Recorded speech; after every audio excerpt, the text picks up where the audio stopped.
उनको मैं टच करता था, जिनके साथ अत्याचार हुए थे, उनको किस तरह चाबियां बांटी जा रही थी, जो ले दगन इंजीनियर्स वही थे सबको।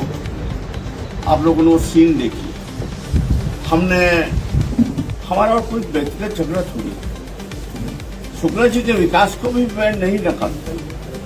मैं ये नहीं कहता कि इन्होंने काम नहीं किया, रीवा बदला, इस बात के लिए मैं इनका स्वागत करता हूँ। बहुत सारी चीजें हैं जो इन्होंने किया है वो रीवा के हित में है।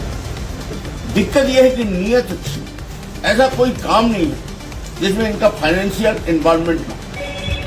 आप ये कह सकते हैं कि पैसा कमाने के लिए हर काम किया गया, आप ये भी कह सकते हैं कि विकास करने के लिए किया।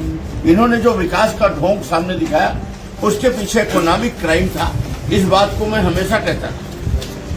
आपने जमीनों का खेल देखा है रीवा में, गरीबों को लगातार उजाड़ना, अधिकारियों को बेरहम होकर चलते बसात में मुस्लिम बस्तियों को, अनुसूचित जाति के लोगों को, गरीबों को किस तरह उजाड़ना, कभी सिरमौर चौराहे के लोगों को बाहर फेंकना, कभी रानी तालाब के लोगों को वहां फेंकना, फिर वहां से कहीं और फेंकना, कभी सामान को उजाड़ना, कभी इंजीनियरिंग कॉलेज के लोगों को उजाड़ना, ये सब आप लोगों ने देखा है।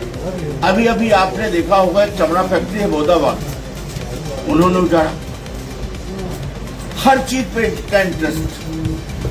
अगर कहीं कभी कोई बड़ी जांच हो गई, सत्ता उत्ता बदली, तो ऐसा ये जो जितना भी समझरिया का हुआ है, जमीनों का काम या रोडों का निर्माण, हम आपको एक रोड दिखा दें यहाँ से रौसर के आगे, इसमें लोगों ने जमीन खरीदी है, 12 करोड़ की बेमतलब की रोड बन रही, मुश्किल से 5-7 किलोमीटर, 12 करोड़ की रोड जमीन बीच से बन रही। उसमें लोगों का, वहां के गांव वालों को कहना है कि सांसद जी की भी भूमि है और माननीय मंत्री जी की भी भूमि है और बीच से एक रोड निकल। हम लोग 2 करोड़ 5 करोड़ के लिए तरसते हैं ना कि ये मिल जाए तो गांव हो जाए। इनको 12-12 करोड़ इस बात के लिए मिल जाते हैं क्योंकि जमीन 4 करोड़। जो जमीन का ये खून ये मुंह में लगा हुआ है, अभी आपने देखा किसी खेल के चलते चमड़ा फैक्ट्री में उजाड़ा गया। फिर इसके बाद उजाड़ने के बाद इन्होंने क्या किया, लोगों को कैसे किया, जब ये उनके बीच गए, जबकि उसमें हाई कोर्ट का, मुझे उस बातचीत को सुन के ये अंदाजा हो रहा है कि उसमें हाई कोर्ट का स्तर, ये ऐसी बातें करते हैं कि हाई कोर्ट को अपन ऐसा धता बता देंगे, हाई कोर्ट का भी कोरम भी पूरा हो जाएगा। वही 2018 के चुनाव की मुझे याद आ गई कि लो अभी एक चाबी दे दो इनको, वहां घेर दो।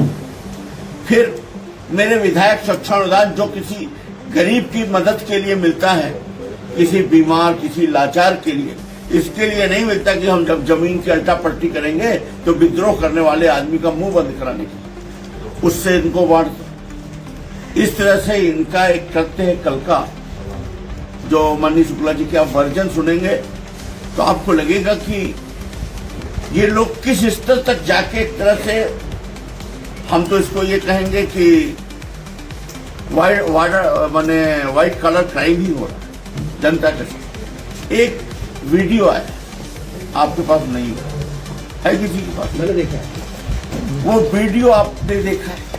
अगर आपने देखा है तो फिर अब इसके आगे मुझे कुछ कह दीजिए।